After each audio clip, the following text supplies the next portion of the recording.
এটা করম জল। এখানে এসে করম জলের বোটগুলো প্রথম নামে। এটা নদীর ছোট্ট মোহনা। বড় নদী থেকে এখানে শাখা নদী গেছে। এই যে দেখেন, এই যে একটা জেটি আছে, এই জেটির উপর এসে ছোট ছোট ট্রলারগুলো এখানে ভেড়ে এখান থেকে মানুষ নেমে করম জলের যে ভ্রমণ পয়েন্টগুলো আছে, বিভিন্ন স্থাপনাগুলো, এগুলো মানুষ পর্যবেক্ষণ করে। এই যে একটা জেটি, এবং দেখেন কত রঙের, বাহারি রঙের ছোট ছোট ট্রলার। দূরে দেখা যায় বিশাল বিশাল মস্ত বড় জাহাজগুলো দূরে অপেক্ষা করতেছে। আপনার নামলেই প্রথমে এরকম একটা সাইনবোর্ড দেখতে পাবেন বাংলাদেশ বন বিভাগের, এবং এটা একটা চার্ট। এখানে নামলে কিন্তু সরকারি প্রত্যেক মানুষকে একটা ফি দিতে হয়, ভ্যাট দিতে হয়, ফি দিতে হয় এখানে। এবং এই যে চার্ট দেখেন আপনারা, পার্সন ওয়াইজ ফিগুলো দিতে হয়।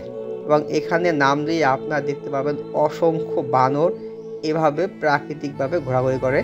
এবং যদি আপনার হাতে খাবার থাকে, তো সেটা কখন যে নিয়ে যাবে আপনি কল্পনা করতে পারবেন না। একদল বানর এসে হুমড়ি খেয়ে পড়বে। এটা সুন্দরবনের একটা ম্যাপ। দেখেন বিভিন্ন ভ্রমণ পয়েন্টগুলো এখানে দেখানো হয়েছে। আমরা এসেছি এই যে করম জল, খুবই কাছে একটা পয়েন্ট সুন্দরবনে। দেখেন বাঘের পায়ের ছাপ কেমন হয়, কুমিরের ডিম কেমন হয়। এই যে দেখেন বাঘের পায়ের ছাপ এখানে তারা সংরক্ষণ করে রেখেছে, যাতে মানুষ মাটিতে দেখলে বুঝতে পারে যে বাঘের পায়ের ছাপ কেমন হয়। এই যে কুমিরের ডিমগুলো দেখেন নমুনা। এই যে অনেকগুলো পয়েন্ট। এই যে করম জল কিন্তু খুলনার খুবই কাছাকাছি একটা পয়েন্ট। আর ওই যে সামনের যে অংশটা আছে, বিস্তীর্ণ অংশ, ওটা কিন্তু ও ভ্রমণ পয়েন্ট। এই যে দেখেন বানর কার হাত থেকে যাতে খাবার নিয়ে গেছে। করম জল সুন্দরবনের একটা ভ্রমণ পয়েন্ট। এই যে আবার আছে প্রাকৃতিক দুষ্টু বানরগুলো, সবসময় তাকিয়ে থাকে কার সাথে দুষ্টামি করবে আর কার হাত থেকে খাবার ছো মেরে নিয়ে যাবে।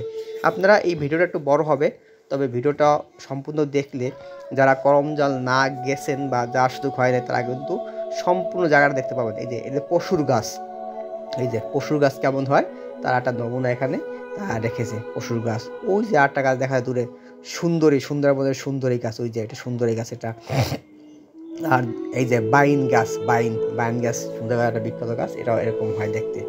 তো আপনারা যদি এই ভিডিওটা সম্পূর্ণ দেখেন, তাহলে এই করম জলের যা যা আছে সব দেখতে পাবেন আপনারা, এবং যারা ভবিষ্যতে যাবেন তারা একটা ধারণা পাবেন। এই যে সুন্দরবনে এখানে ঢুকলেই প্রথমেই পাবেন একটা চিড়িয়াখানা ছোট্ট। সেখানে হরিণের একটা ছোট বড় একটা চিড়িয়াখানা, সেখানে হরিণগুলো উন্মুক্তভাবে ঘোরে, এবং এদের আপনাদের হাত দিয়ে ছুঁয়ে দেখতে পাবেন এদেরকে। এবং সবচেয়ে আশ্চর্য বিষয় হলো যে হরিণের মাথার যে শিংগুলো আছে, আপনি যখন এখানে হাত দেবেন মনে হবে যে একটা মখমল কাপড়ের মতন এরকমের উপর অংশটা খুবই মসৃণ, এবং বারবার ধরতে ইচ্ছা করবে আপনার, এত মসৃণ। সাধারণত গরু বা মহিষ বা ছাগলের শিংয়ের উপরের অংশ শক্ত হয়, বাট হরিণের মাথার যে শিং আছে এর উপরে একটা মখমল কাপড়ের চাদর দেওয়া। দেখেন বিশাল বড় কিন্তু এই জায়গাটা, এবং এখানে অনেকগুলো হরিণ আছে। এই যে আমি যখন হাত দিয়ে ধরছি দেখেন, এই দেখতে পাওয়া যাচ্ছে একদম মসৃণ মখমল কাপড়ের মতন এই শিংগুলো, মসৃণ। এবং এরা কিন্তু খুবই শান্ত প্রকৃতির এই হরিণগুলো। বাংলাদেশে যদি সব ঘরে ঘরে ছাগল হতো, হরিণ পালা যেত, তাহলে কতই না সুন্দর হতো, তাই না? কারণ এরা তো অনেকটাই ছাগলের মতোই দেখতে, খুবই চঞ্চল এবং খুবই লাজুক প্রকৃতির। এরা ছাগলের মতোই মানুষের কাছে খুবই মেশে, এবং কাছে খাবার দিলে খাবার খায়। এটা কিন্তু ভয় পায় না দেখেন। এবং বাহারি রঙের শিং, ওই যে পিছনে যে শেডটা দেখেন, ওখানে হরিণগুলো রাতে থাকতে পারে, ঘোরাফেরা করতে পারে। আসলে এরকমই হওয়া উচিত যে কোনো চিড়িয়াখানা বা পশুপালনের জায়গা, যাতে পশুগুলো খোলা মেলাভাবে রোদ্রে ঘুরতে পারে। এর একটু পরে আসলে পাবেন আপনারা কুমির প্রজনন কেন্দ্র। এই যে দেখেন কুমিরগুলো এভাবে পড়ে আছে স্থিরভাবে, মনে হয় যেন এগুলো মৃত কুমির। আসলে এগুলো মৃত না, কুমির তার জীবনের অধিকাংশ সময় কিন্তু এরকম ঘুমিয়ে ঘুমিয়ে দিন কাটায়। এবং প্রত্যেকটা কুমিরের মাঝখানে কিন্তু চৌবাচ্চার মাঝখানে কিন্তু একটা পানির ব্যবস্থা আছে। এবং এখানে অনেকগুলো কুমির আছে কিন্তু এখানে দেখবেন যে একটু পরে দেখাবো আপনাদেরকে ছোট ছোট কুমিরের বাচ্চাগুলো কিভাবে শুয়ে শুয়ে দিন কাটাচ্ছে। দেখেন অলসভাবে ভাবে এই কুমিরগুলো পড়ে থাকে। এই যে দেখেন ছোট ছোট কুমিরের বাচ্চাগুলো দেখেন, মনে হয় যেন এগুলো মারা গেছে, একটাও কিন্তু মারা যায় নাই। এভাবে তারা দিনের সময়, রাতের সময়, অলস সময় এগুলো কাটায়, খায় আর ঘুমায়। অধিকাংশ সময় এরা ঘুমিয়ে ঘুমিয়ে পার করে। এবং প্রত্যেকটা চৌবাচ্চার পাশ দিয়ে কিন্তু এরকম সিমেন্টের ইটের ওয়াল দেওয়া আছে, এবং তার উপরের অংশে এরকম নেট দেওয়া আছে, যাতে মানুষ চাইলে এখানে না নামতে পারে। এবং এই বাচ্চাগুলো নিরাপত্তার জন্য উপর দিয়েও কিন্তু আটকে রাখছে দেখেন। এবং এর ভিতরে এরকম একটা রিসোর্ট ঘর আছে সুন্দর, এটা যদি একটা গবেষণা কেন্দ্র, একটু পরে এর সাইনবোর্ডটা আপনাদেরকে দেখাবো। এবং অত্যন্ত মনোমুগ্ধকর একটা আর্কিটেক্ট ভিউ এই বিল্ডিংটার। এই যে দেখেন এই বিল্ডিংটার প্রজেক্টটার নাম এখানে লেখা আছে।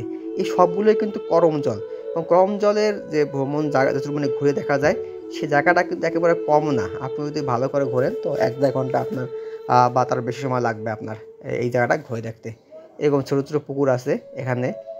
এই যে আবার দেখেন কুমিরের বাচ্চাগুলো স্থিরভাবে সব একত্রে শুয়ে রোদ পোয়াচ্ছে এরা, রোদের তাপ নিচ্ছে এরা।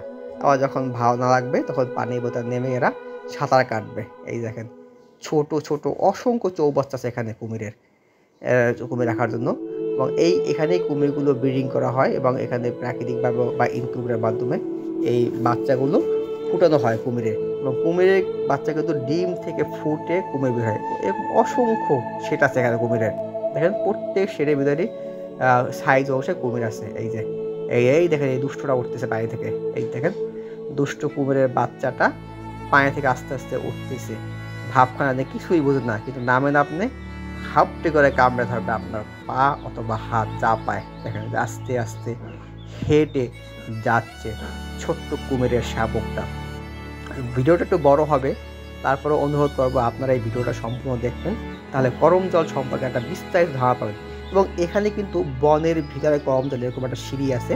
এই সিঁড়ি দিয়ে বনের ভিতর দিয়ে আপনার ইউ আকৃতি ঘুরে আসতে পারবেন আপনারা। অর্থাৎ ডান পাশ দিয়ে ঢুকে বাম পাশ দিয়ে বেরিয়ে আসতে পারবেন, অথবা বাম পাশ দিয়ে ঢুকে ডান পাশ দিয়ে বেরিয়ে আসতে পারবেন। এই যে বনের ভিতরে আপনি যখন এই কাঠের সিঁড়িটা দিয়ে হাঁটবেন তখন একটা প্রাকৃতিক নিস্তব্ধতা, নির্মল বাতাস আপনি উপলব্ধি করবেন, এবং দেখতে পাবেন চারপাশে সুন্দরবনের অসংখ্য গাছ গাছালি। যদিও মানুষ এই গাছগুলো আরও ছিল, গাছগুলো মানুষ নষ্ট করে ফেলেছে, কিন্তু যত সুন্দরবনের ভিতরে যাওয়া হবে তত গাছের ঘনত্ব বাড়বে। বাহারি রঙের গাছ, কত প্রজাতির গাছ এখানে আছে, না আসলে বুঝতে পারবেন না। আছে নির্মল বাতাস, পাখির কিচিরমিচি আর বানরের দুষ্টমি। যদিও সুন্দরবনের এই পয়েন্টটাতে মনে হয় বাঘের তেমন কোনো আনাগোনা নাই, যার কারণে এখানে কিন্তু আপনি আর্মস ছাড়াই কিন্তু এখানে আপনি ঢুকতে পারবেন। এবং এই করমজল এসে এখান থেকে কিন্তু আপনি নৌকাযোগ্য সরকারি ফি দিয়ে আপনি এই ক্যানেলের ভিতরে আপনি ঘুরতে পারবেন।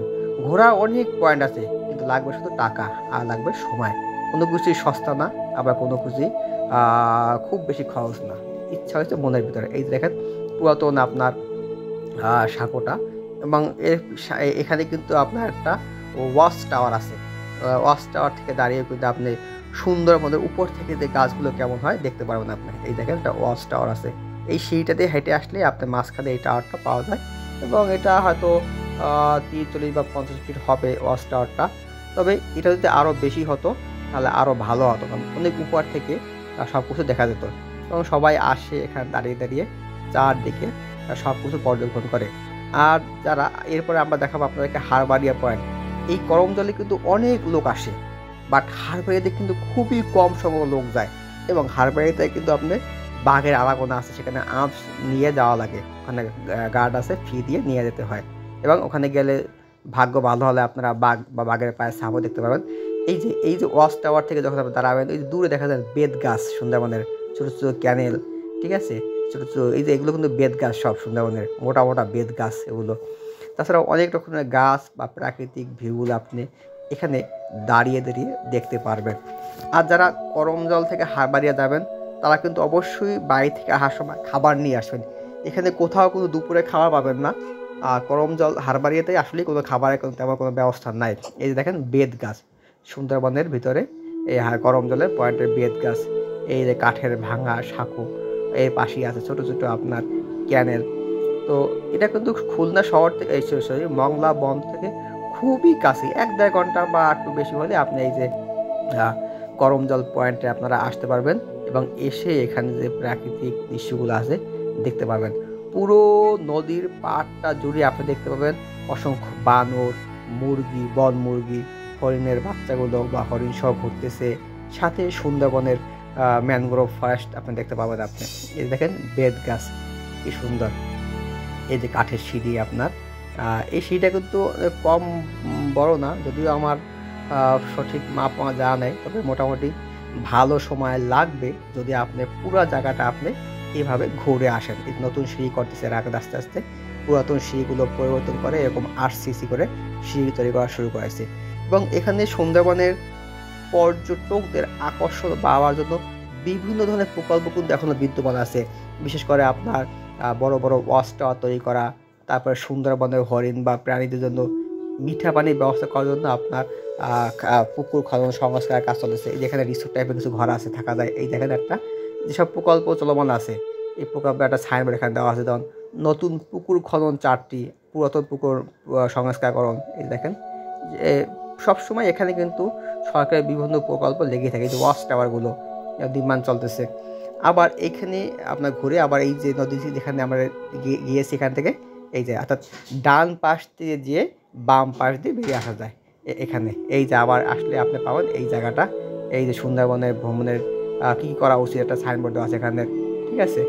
তো এখানে আবার আসতে পারবেন আপনারা, এই যে আবার সেই ছোট্ট ছোট্ট পাহাড়ি রঙের অসংখ্য ছোট ছোট বোট পাবেন। এই বোটগুলো কিন্তু খুবই সুন্দর, কিন্তু চলে খুব আস্তে আস্তে, এর গতি খুব বেশি নয়। উপরে সুন্দরভাবে বসা যায়। যদি আপনার ঠান্ডা লাগে তবে নিচে এসেও আপনারা আবার ওই ভিতরে যে বড় বড় বেড আছে সেখানে শুতে পারবেন।